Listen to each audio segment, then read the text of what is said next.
Well, it's a good evening here from the studios of Radio FM88 Australia. So, without further ado, we've got our guest. He's been coming. This will be his fourth um, assignment to come in and teach the world and provide his wisdom, knowledge, and understanding. He's all the way from Italy. He speaks English. We've seen him before. It's a welcome back to Michelangelo, and it's also with Priti as well. And it's a good morning to you in the UK. Good morning. Thank you. Oh, you're sharing the computers today, girls and boys. Yes. Very good. Okay. So, without further ado, we've got a conversation that's going to be about darkness and light. Most people would say light and darkness, but it's darkness and light, and energy versus matter. But what was really interesting is the situation when you mentioned we got the solstice coming up. Obviously, there's the winter solstice for you guys, but it's also our summer solstice down here in the south. And obviously, it replicates itself back in the end of June, and for you guys in the UK. That's why I've got the Avebury standing stones there, because a lot of people turn up at the solstice at Avebury rather than Stonehenge. But anyway, darkness and light, and the story of Lucifer, if I'm not mistaken, the bringer of light. Was that the theme today? In a way, yes. And I would like to emphasize that in our culture, we see the opposition when what we bring forward is the need of both the aspects in order to create, to form the creation, instead of fighting one against the other or in opposition. In fact, our culture is based on the opposition, like if things are clashing against, when the light needs absolutely the darkness. Otherwise, people cannot be conscious. We need always the opposites in order to become conscious of what we are dealing with. And especially because the root of our culture, especially in the West, that now has been diffused all over the world, is the principle that has been expressed in the Bible, where there is the darkness and the light, and they are practically they represent the two principles of each opposite. The darkness is opposite to the light, but in a constructive presence, in a constructive issue. And we see that, for example, in the creation, there was the darkness, and then with the words, with the voice, with the sounds, which is another vibration, God creates, starts the creation with the light. And then with the voice, you say, light, and light was, and light be, And this is practically is the synthesis of everything, because the light is the highest frequency in the physical form. For example, in the third dimension where we are living now, the light is the fastest entity. Einstein explains that below the light also there is the materialization, and you go lower, lower, lower, lower, we arrive to the physical form. The light is the highest frequency, 300,000 kilometers per second, and the energy is the light multiplied itself. So in the Bible is also expressed that God was surrounded by the angels, which are hierarchy, right? Hierarchy, yes. And the highest form of the angel was was called Lucifer. And Lucifer, from the Latin, means the bringer of light. So means that to bring the light, you need bring the consciousness of the light. You need the darkness. So Lucifer was the expression of the bringer of light in the darkness. The problem is that these two entities, light and darkness, represent the masculine and the feminine. And it was for me very clear. It was a shock for me when I was 33, when I arrived in India, and I was arriving to participate to a festival in honor of the Divine Mother. And I was thinking, coming from the Western culture, that the mother was represented, especially for the Catholic, the mother of Jesus, Mary. And when I just said, because I was coming from a very Catholic family, my mother was especially a great Catholic believer, and she became the president of the Italian Catholic Housewives.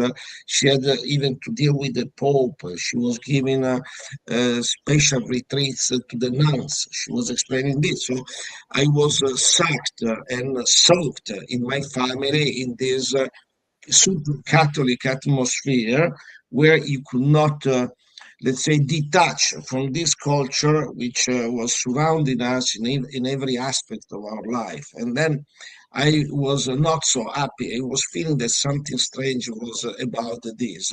But, it's like when I was born, I was also naturally not vegan, but vegetable oriented in my food. And then I was subjected to all the pressure and everything. So I became, maybe I hated the meat, but anyhow, for a while I was eating the dairy products and some other food. But anyhow, when I arrived in India in 1987, I was daring to say to someone who told me, "Oh, you are very lucky to participate to this festival in honor of the Divine Mother." And I said, "Oh, we have also in Italy, we have 9 days celebrations in honor of the Divine Mother, which is the Virgin Mary." She got horrified. I said, "No, the Virgin Mary is the mother of Jesus, which is she's honorable and everything, but she's not the Divine Mother, because the Divine Mother is practically the representative, the opposite, the alternative to the Divine Father. But in the Bible, there is only the presence of the Divine Father, who is a judgmental creator and very strong, powerful, but there is not the figure of the Divine Mother. In that moment, I realized that it was really missing. And the Catholic, they have put Mary as the substitute of this Divine Mother, when also with the Protestants, they divided them a little bit, and they separated from the concept of Mary as the Divine Mother. But anyhow, I asked to see that. She said, "But you can come to the temple and see the Divine Mother." And when I arrived in the temple, I saw the representation of the Divine Mother in this statue, which was totally black and very horrific, not beautiful, like we have the idea of Virgin Mary in all our churches and representation, and soft and gentle. And this was horrible, and with a necklace of skulls around the neck. And she told me these are the skulls of her children that she has decapitated in order to stop them to do things which would destroy the spiritual life.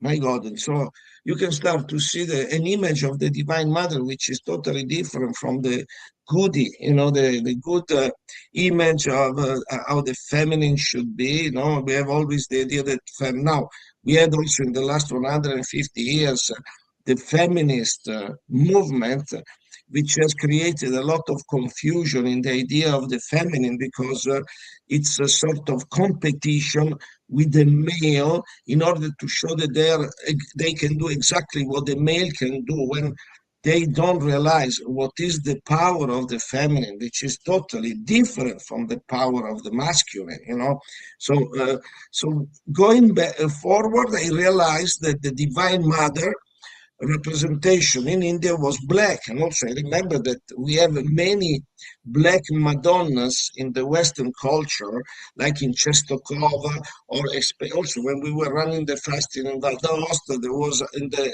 lower village, there was a church with a black Madonna. There is also in Loreto, a black Madonna in Italy, many in Spain. And this also is the leftover of this idea that the feminine is represented as a black entity, because that's the light and darkness, but not in competition, but in coexistence, in cooperation, because without the darkness, we could not be aware of the light. You know, if you stay in the darkness for a while, then you realize what is the light. Even a little match, you know, can allow you to see the things.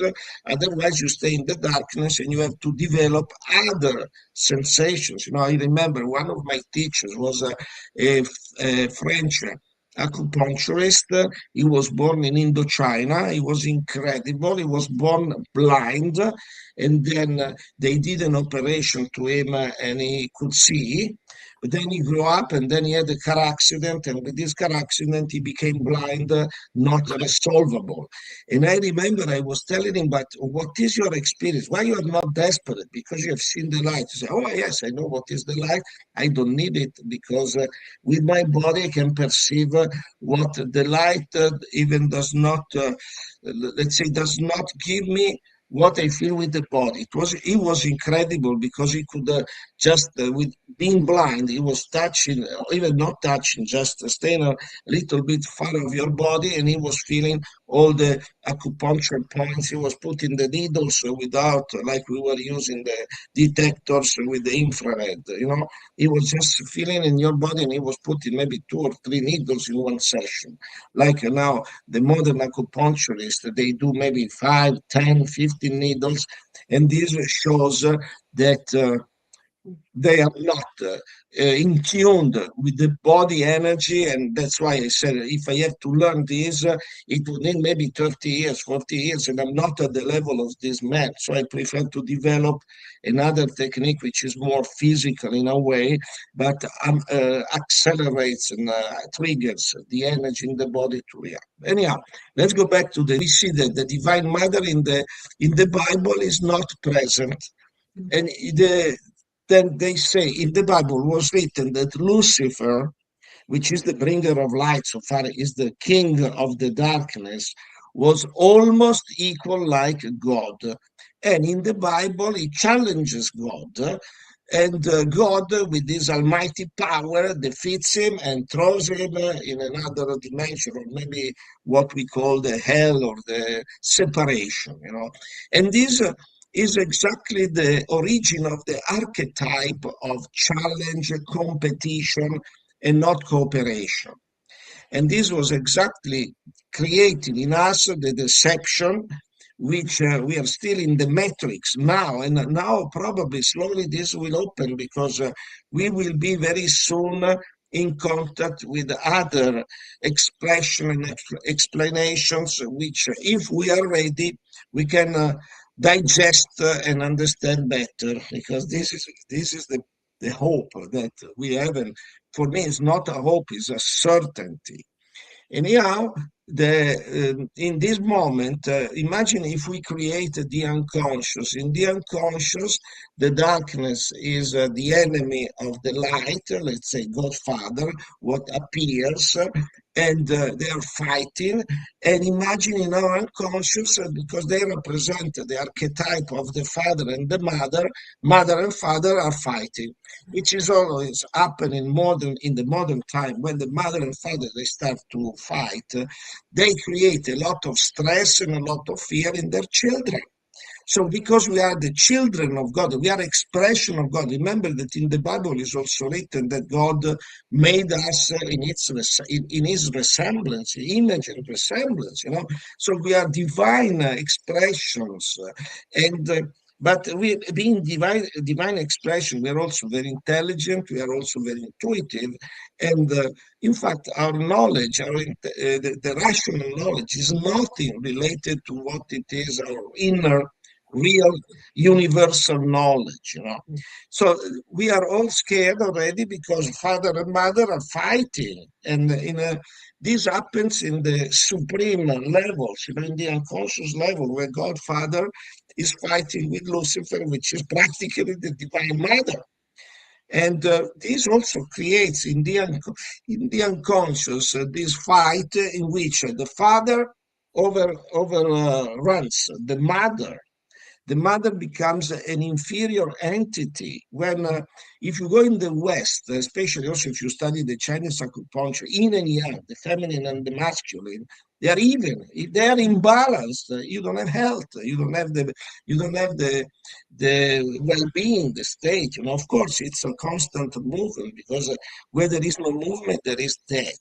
So life is characterized by the motion. There was a saying in Latin, in motu vitae. In the motion, there is life.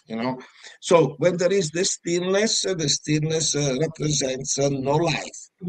So the light needs also the darkness, and in fact, look also in our life, we are conceived in the darkness, in the body of our mothers. Now they do the inseminations of the artificial fertilization, but this is crazy, because especially the great teachers, they were saying that what is important in the conception is the vital energy which is come from love.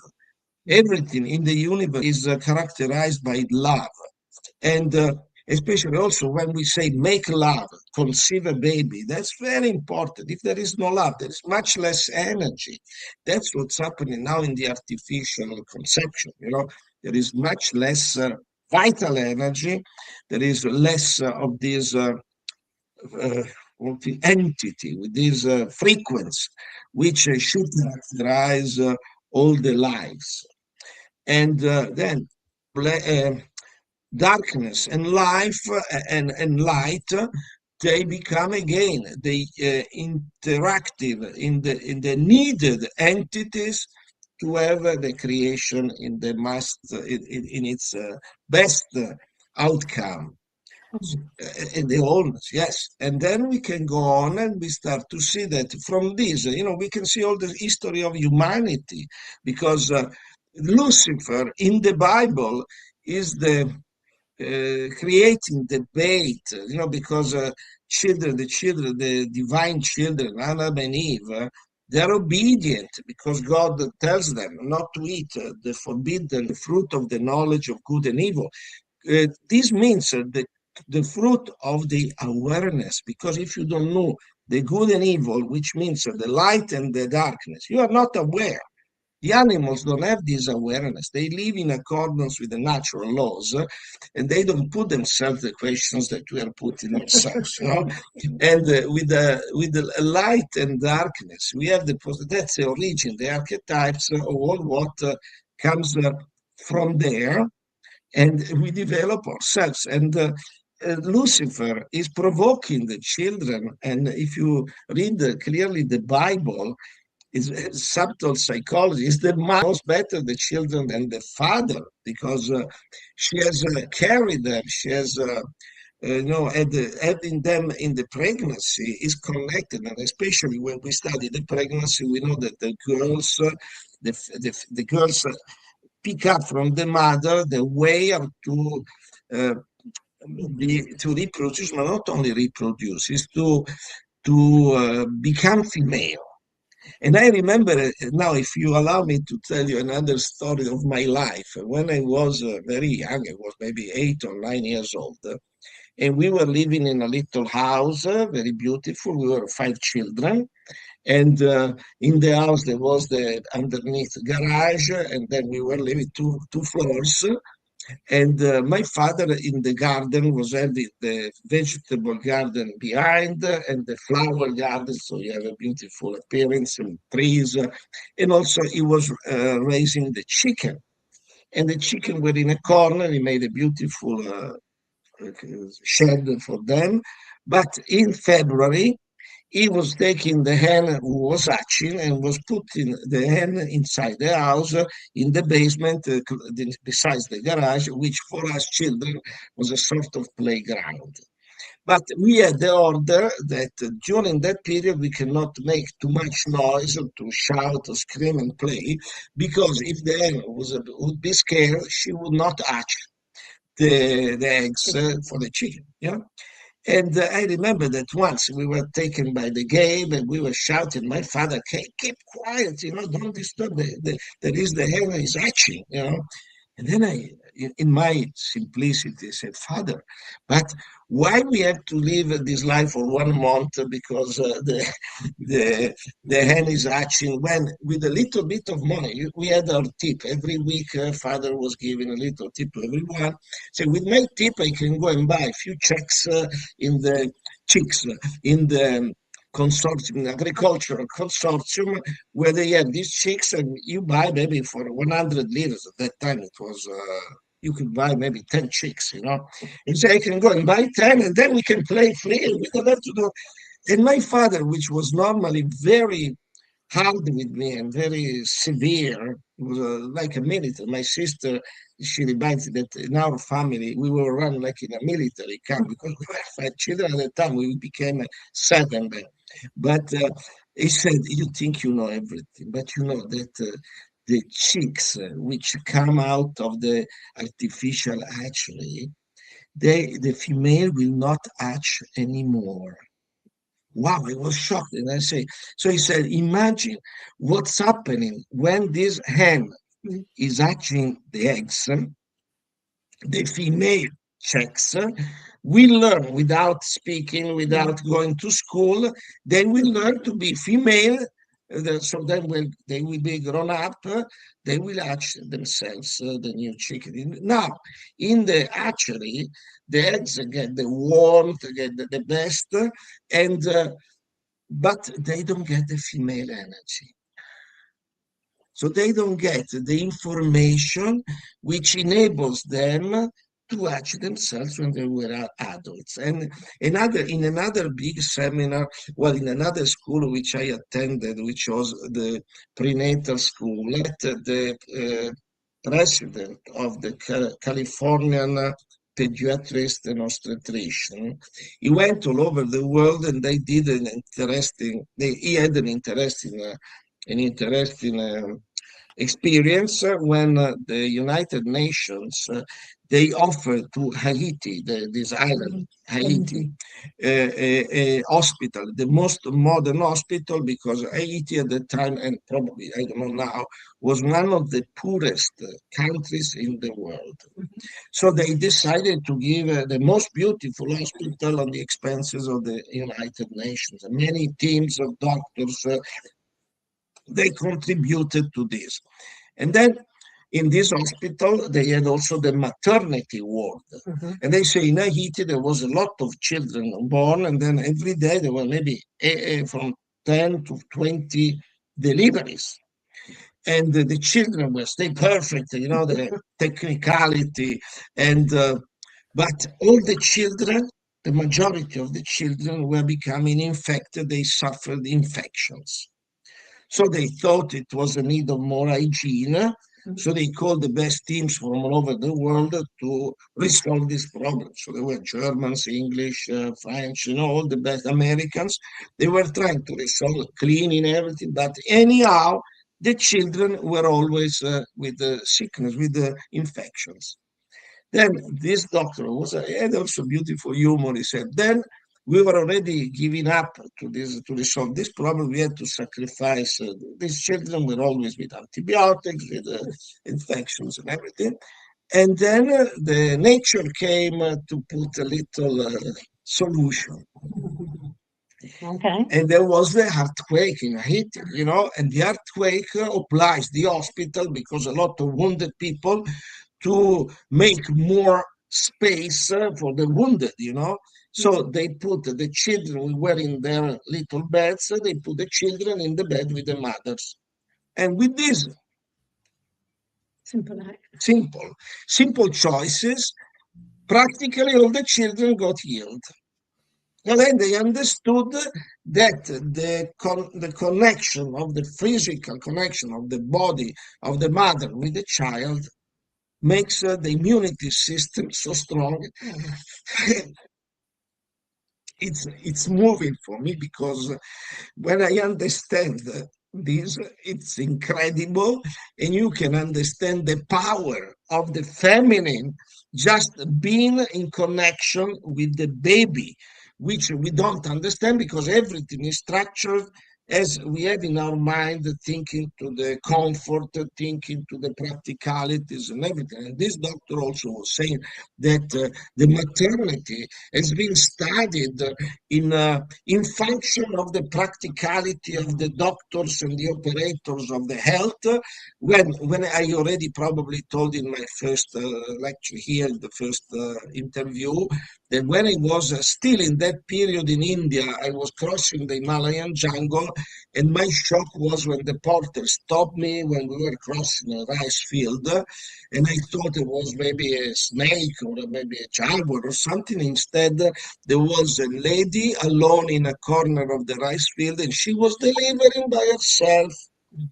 And then I thought, my God, where we have gone. Why we are arrived to this point? A woman that is delivering with no midwife, no doctors, nothing, like the normal animals do, and without pain. And then I got back again.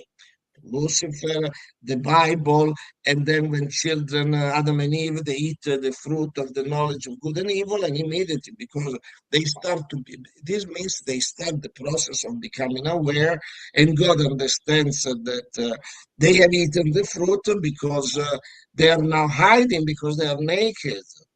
So to be dressed and naked is another opposite, That's all what we are living in, this reality, the reality, the third dimension reality of the physicality brings you all this.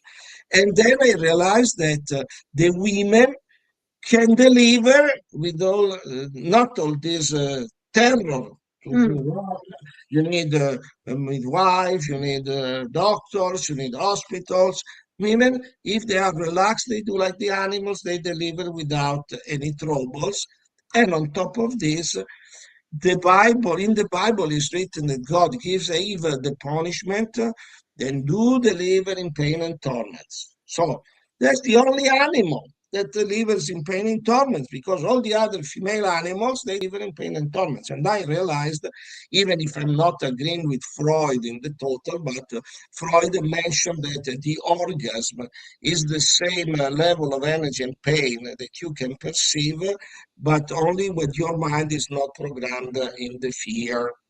So again, the children are grown, are born. We are all born through mothers, which, with their fear of the pain, that is the punishment of the Bible, is conditioned to give to feel pain, and gives the baby, male and female, the fear of pain, the fear of sickness, which is the second fear. If you remember, when we speak that the major spiritual schools, they had three prerequisites that you have to learn before entering.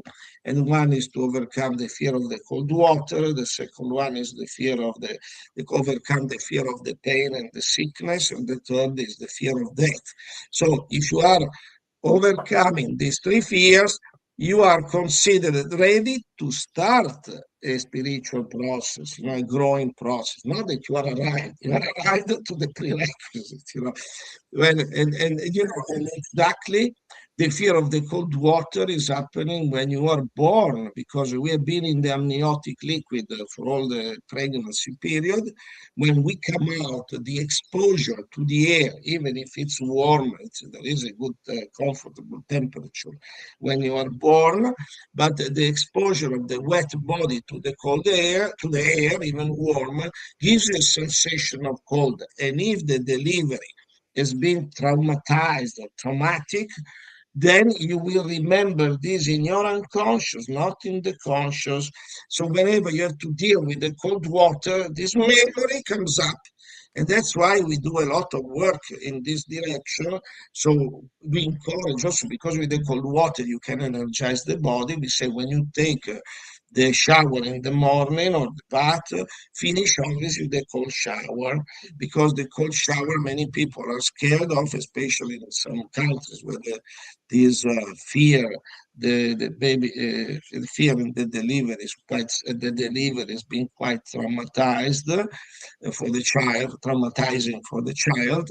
Then this is brought all your life. When you have a change a situation, which is when you change from the darkness of the womb the light of the life, and then this already creates a stress. So when you have to change, when you change a relationship, when you change work, when you change a house, when you change anything in your life, this will come up. This is a memory that you are not aware is coming from the unconscious, because we can go back to the memories that we are holding in our conscious only to the moment in which the conscious is developed.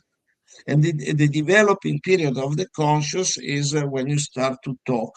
My great teacher, Dr. Sidlauskas, was always telling me that when you start to talk, you are creating the conscious, the rational mind, because you have to articulate the recognition of the sounds, the reproduction of the sounds with the mouth, because imagine when you speak English, you have to shape your mouth in a different way from when you shape in Italian or in German or in Spanish, And this is a physical work. It's like you are mastering this.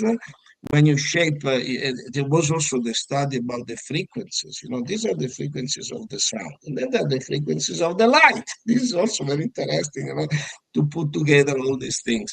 And then you can arrive to see what the unconscious creates, and we think we are free, when in reality we are guided by all these energies which have been created when we were in the womb and when we were born. So far, yesterday I was speaking with the lady who is coming here to help, Pauline, and she was speaking about her daughter who is left-handed. And I remember I was just 18, now I'm 72, so it was 54 years ago. And I was thinking not to know something, and then I spoke with Dr. Sidlauskas, as I told her that the left hand, we should leave the left-handed to do to learn how to write and do things with the left hand, because they are guided by this inclination. And she said, no, this inclination is to let them be in the confusion. Because you have to know that the left-handed is an extra work for the people, because the learning center, the learning of the speech center is in the left side of the brain. And with this we learn, and this controls and commands the right side. So if you start to use the left side, unless your the speech center is on the right, you are doing a double work, because the work starts from the left and then goes to the right, and then the right gives the impulse and the direction to the left. So, and this is an extra stress, because the left-handed people, they have maybe an higher intelligence many times. But the problem is they are also disturbed, because for Dr. Sidlauskas, this was a shock, maybe a stress that they received in the prenatal life most of the time, which obliges them to shift the direction and the energy, let's say, in the choice of the life. I remember my son was ambidextrous, he was doing, but I gently, with praying prices and praising him, rewards to use the right hand, because in the past they were too violent and maybe too aggressive in forcing the children to become right. It was right, like we have been brought up with the type of education from our parents, which was like to train the animals, and then you were punished if you were doing some mistakes, and you were praised if you were doing something good. In reality, good and evil, light and darkness, the two sides of the reality. And I remember also when I was 33 and I was also learning how to fly, my instructor got pissed off with me, because he realized, because I was not allowing myself to do the mistakes. Such was the fear to do the mistakes, when the mistakes are needed in order to learn. Of course, the mother and the motherly energy has to protect the child not to do certain mistakes which put in danger the life. But that's where the mother's intelligence and common sense should intervene and direct the situation. Anyhow, we go back to this dark, because all what I'm saying is connected with the darkness and the light, because the darkness is when you are experiencing a certain energy And then you come out of the darkness, you see the light, so you become aware of another reality. So we are growing into the light, and we speak always that people are illuminated, when they realize there is a different reality, there is a different frequency. So now we are at the moment, I know if more, we are 10 days away to the solstice, but and this was a period, it was the moment in which I remember my teacher, the alchemy teacher, that he was teaching me instead of the tinctures, because we were speaking about tinctures and herbal remedies. And in the Middle Age, they did not use the alcohol for doing tinctures, and they were using the vapors of the water. So the alchemist was using the water of the spring with the herbs soaked and boiled inside. So the vapor would be the transmitter or the holder of the information of the herbs. So we enter in a different level of using the energies, and then that's why also we cannot give the tinctures to the children when the vapors can be given the children, because it's water with information of the plants and the vegetables, which have also an incredible one, is not only a physical frequency, but they have also an emotional frequency.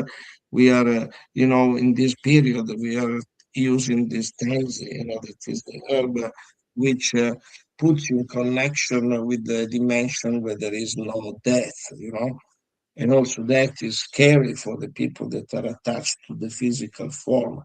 If you decide to explore your possibilities, you enter in, we have lost this thread which connects us with the dimension where there is no death. In the spiritual schools, they were always saying that what has a start and what has an end is an illusion. When what has no start and no end, that is the reality. So imagine in an illusion thinking that this is a reality. So our physical body is a sort of illusion which starts and ends. All what surrounds us as this quality that start and ending is an illusion. What is real? It's something that does not start and does not end. And the light can also be an item or an excuse to see how the energy frequency is moving, because at the light speed, normally time should stop.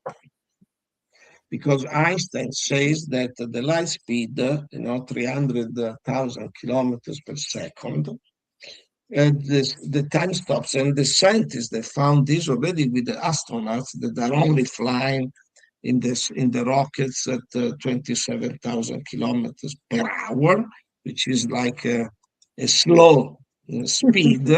But anyhow, stay maybe for months speed. The watches have to be tuned because they slow down. So this it's proved, physically proved, that more you advance in the speed, more the time slows down. And that's why also is one of the things that I always tell my students, that eating vegetables, they have a higher frequency than the animals. And then you may stay, you go in the future slower. So you become less aging, especially with the animal food. In fact, the Eskimos, they have a very short life. They live maximum 35 years because they eat only animal food all their life. When for us, because we eat only from the vegetable dimension, we have a frequency which is related to the light speed. It's a higher frequency, so we slow down when we enter in the future. This is also interesting because you see the light, many aspects of our lives, of our behaviors, our growth and expression.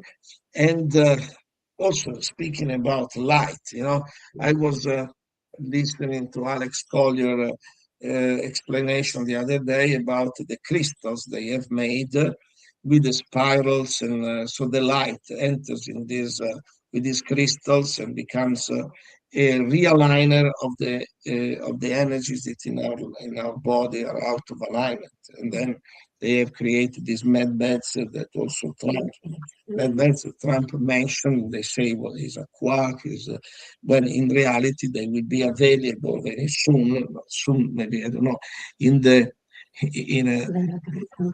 exactly. That's the concept of soon is a little bit different from our soon. But anyhow, when they will be available, we can regrow.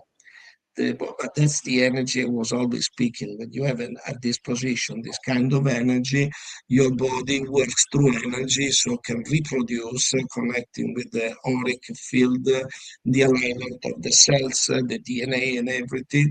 When now they are starting to do some, because we are bombarded by these questions constantly.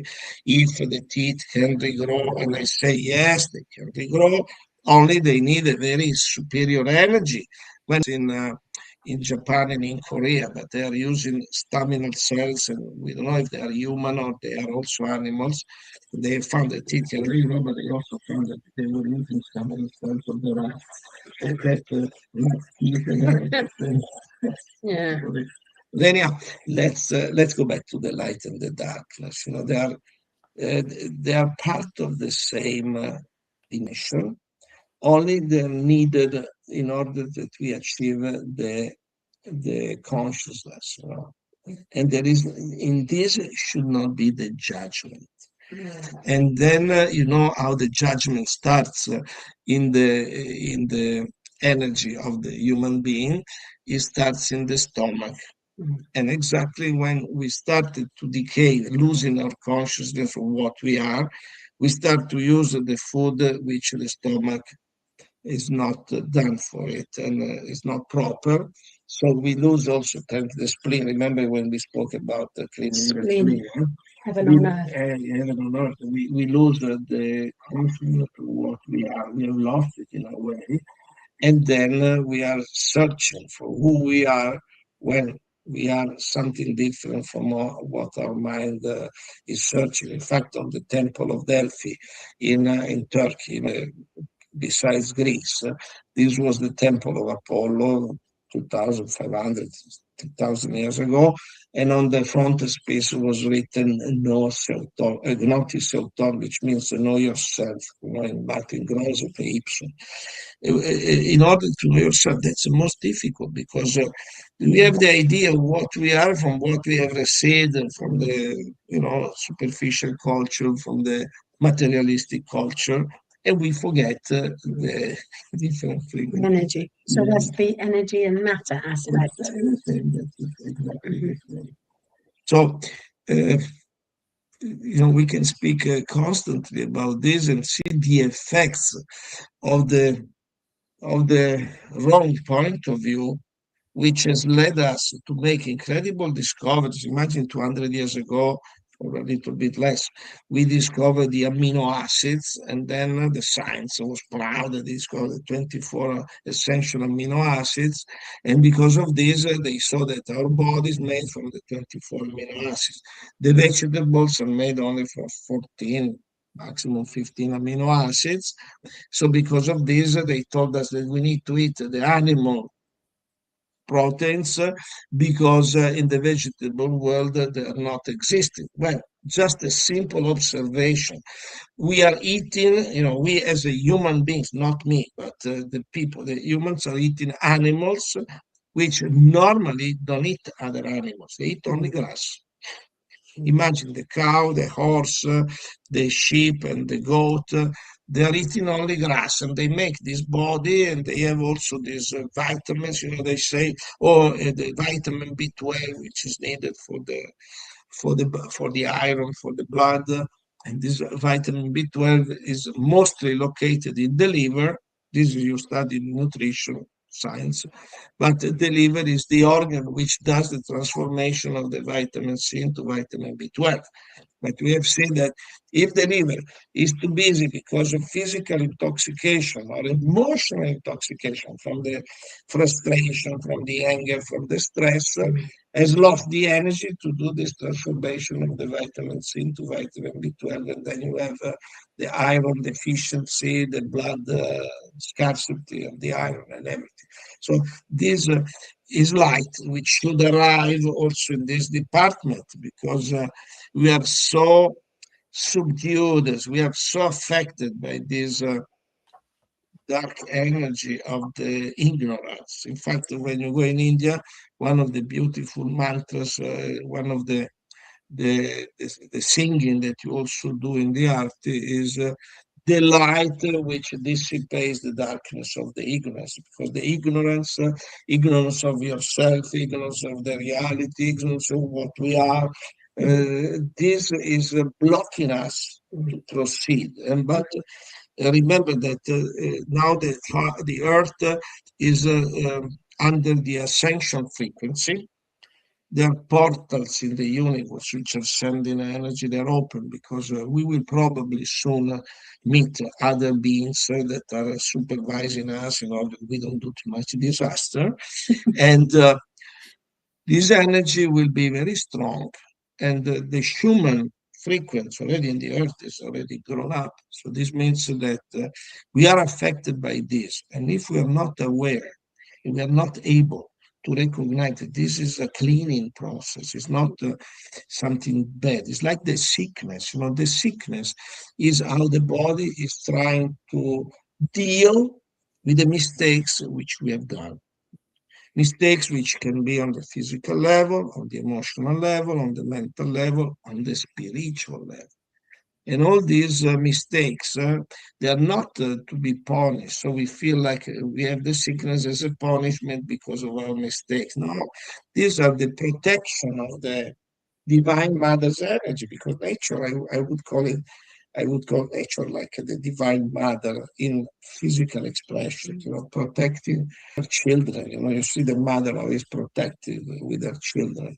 And the same is for us. We should feel this protection, but the problem lies in the principle which we have been given at the start of the 1700, when they say that nature is not perfect, because it's only the human mind which has the authority, the capacity to correct the imperfections of nature.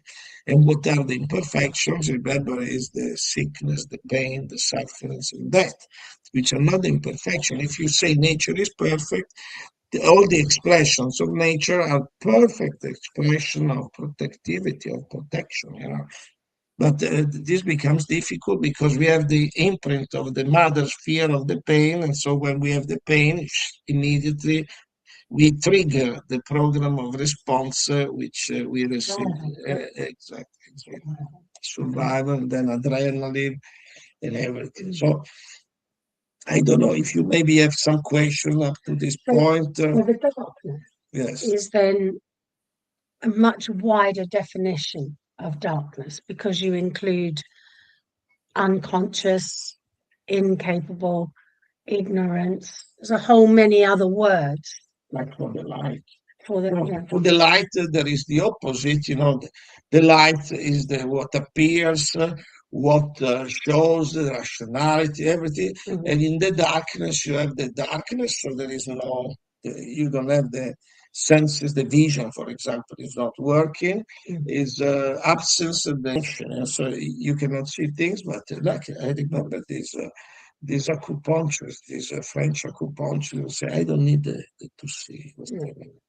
I have other means to have the reality, so that's so everything is interacting, is needed, because without one, the other one does not have sense, In 10 days' time or so, we'll reach the winter solstice here in the northern hemisphere, and where Jeff is, he will reach the maximum light. Maximum light exposure. So, yes. globally, it should be nice. Yes.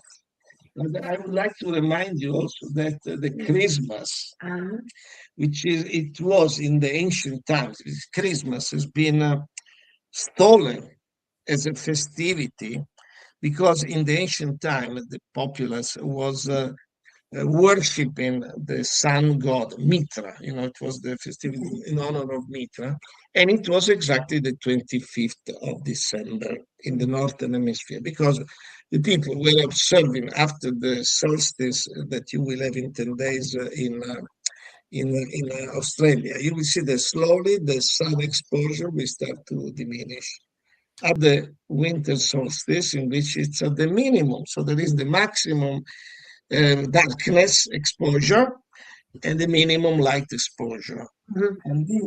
And because they were seeing that the sun was becoming less and less and less, they were getting scared. They said, my God, if the sun is going to disappear, what are we going to do? And then on the 1st of December, it was the minimum. Then the 22nd, it was a little bit better. Then the 22nd, 3rd, 4th, you see that the sun was coming back. The sun hadn't disappeared. Yes, so the fear was disappeared with the celebration, because in fact, also in the Sufis, there is this saying, healing starts from laughter. So laughter is the expression of joy, is the expression of an open heart. And if there is fear, you cannot have an open heart. You cannot have joy when there is fear. When if you have an open heart, you have a gratitude, joy. You have also the expression of the laughter, which is. And then exactly when you have the fear of the sickness, you don't have the open heart. And in order to do this, we have to do a lot of work. It's not something that you can say by the words. I am, trying to explain to people for all this last probably 50 years on this, but explaining is not enough. You have also to practice. And that's why we use the practice with the physical, natural practices, with the cold water, the hot and cold, with the pain also. My reflexology can be painful, but the people accept it because they are prepared that this pain is the mean that the body is responding and it wants to stay alive. But then you have to understand what are the mistakes which oblige the body to have this condition. It's quite transformative. I can verify that. And also you can verify with all the people that come to have this example of this experience transformed. So it does actually, it has taught me to, all right, reluctantly make peace with pain. Because, become friendly and to go through an experience like walking on coals, for instance. Not that I've done that, but then once I can relax into it and accept it and engage with it, there is another side to come out the other side.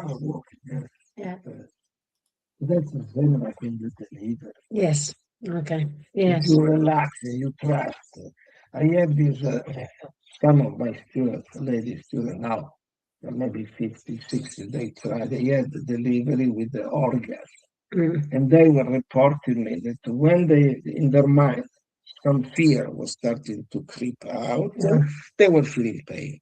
As soon as they were reconnected with the perfection of nature, with the trust in nature, there was pleasure. So that's the same in our body. It's a huge process, believe me. Like when you change, you exit from the darkness of the knowledge. In that moment, you don't know this department, and you enter in another dimension. That's I remember always Plato, the philosopher Plato, who says that the human being is living like in a tunnel, in a cavern, and is reality. What is conscious is this cave, and the shades, the shadows, everything that are in the cave are his reality. Then the master is the one with the art of Socrates, the midwife, Maietic, it's called.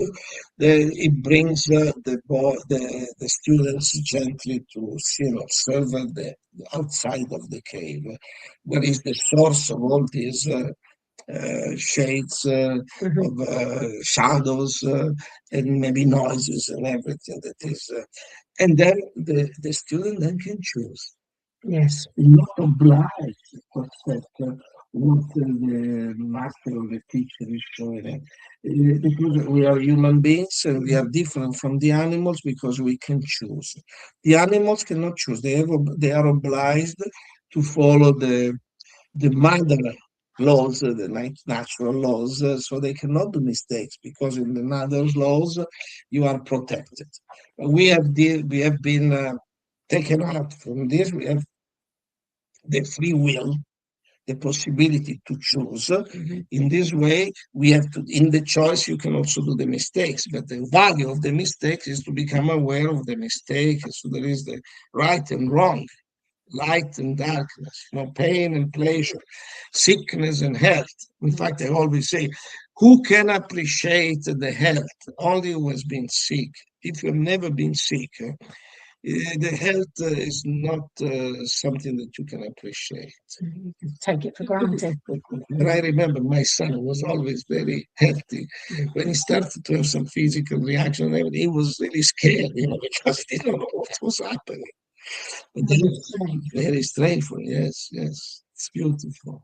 So, Jeff, we started with your idea of darkness and light, energy and matter, Pain and pleasure. well, The opposite, that these are the archetypes, male and female, mother and father, and then all the archetypes that we have consciously and unconsciously, because the most efficient or the most active, the most effective are what is in the unconscious, not in the conscious.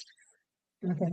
That's why when we think we are free, this is the moment in which you are most conditioned, and you think you are free because they give you, it's like in the Matrix, they give you the illusion that you are free. In reality, with all the conditioning, with all the fears, we have been guided to make choices which are against us, our superior divine quality.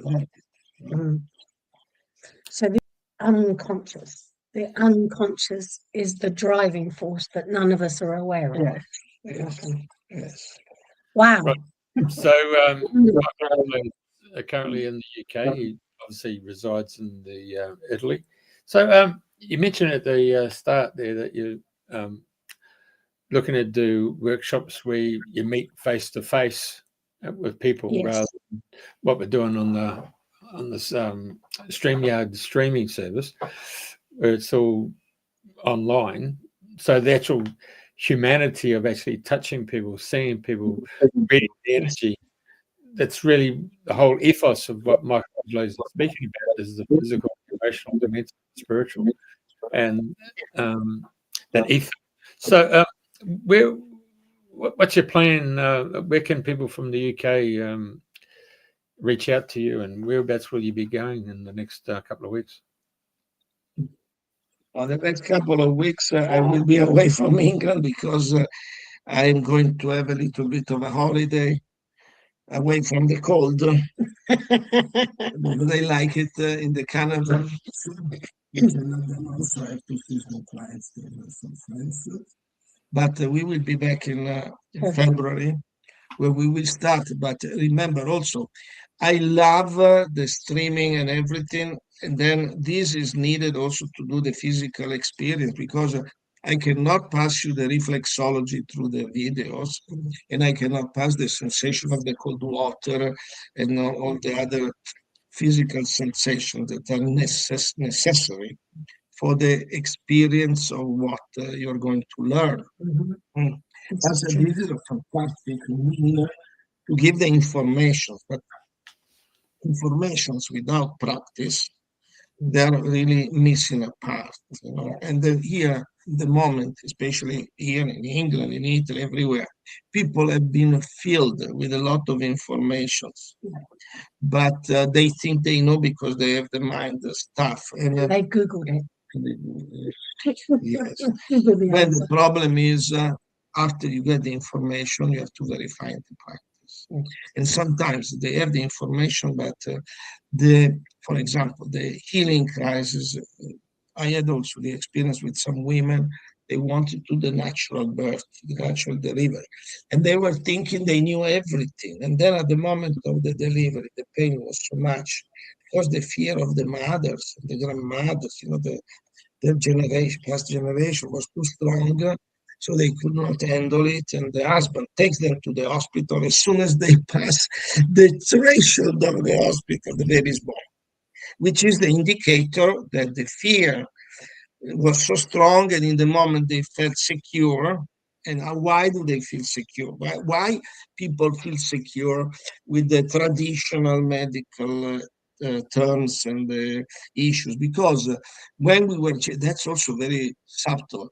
When we were children, our mothers have been brought up with the idea that they are not good mothers if they don't comply with certain standards which are given by the society. And when they see the child sick, instead of being happy because the child is releasing and is doing something, they get into panic and they start to judge themselves as no good mothers, not appropriate. They don't know what to do. The sickness scares them, the sickness in the child especially. So they call the doctor or they bring the child to the emergency. In the moment in which they arrive to the emergency or the doctor arrives, they relax because their fear, their guilt, everything slows down because now they put the child in a higher form of authority or protection. The child feels it. We feel it. That's why the people feel safe if they go to the hospital, they go to the doctor and everything. And not being aware of this program, they keep on in this. It's like when the people use the drugs, if they are not aware, but to be aware is something that is not only in the mind.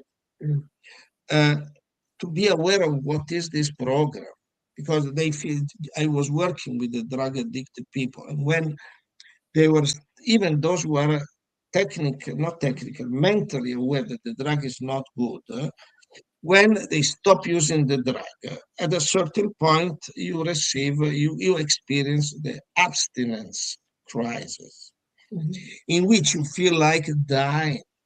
You feel very sick. And if they receive a drop of the drug, immediately they feel better.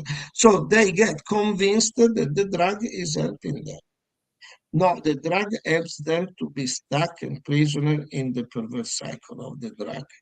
And this perverse cycle of the drug is not only physical, it's also emotional. Some people, they get in the mother's energy, the mother program, and if they need to feel safe. When they are in this mother, when there is something that is disturbing their love, they're tired, there is havoc around, a disturbance, then the mother's energy comes to protect them. So they stay in the mother's energy, and then immediately they feel safe. So they don't recognize how destructive this could be. That's a big process.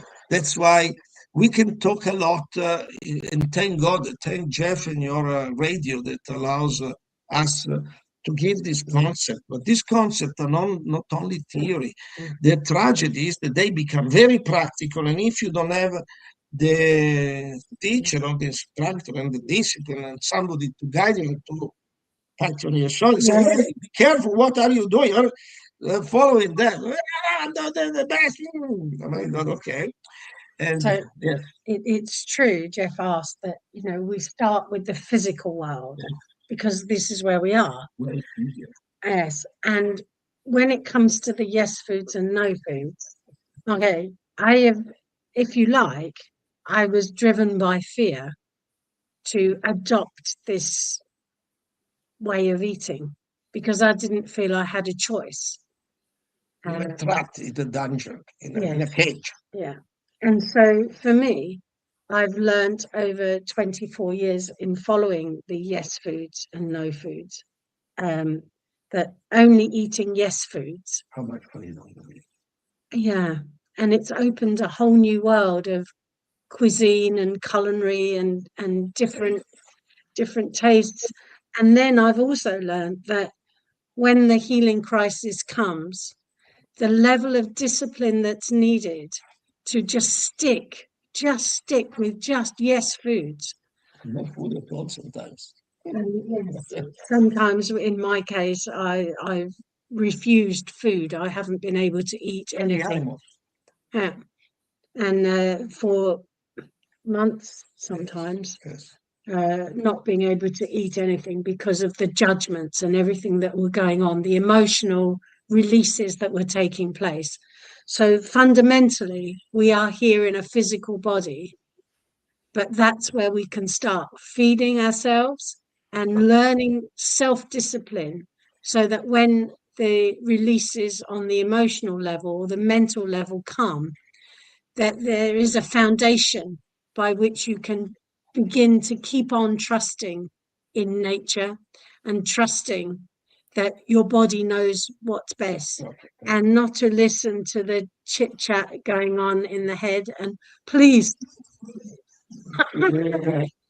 Also, And say you brought this beautiful issue of being in prison and being trapped, because in on all the levels. And I would quote Mahatma Gandhi. Yeah. When he was put in prison by the British authorities, he wrote in his diary, "Today I am in prison and I never felt so free. And I feel in my mind about all the other people that are physically free outside and they're prisoners of their mental programs and structures." Yes.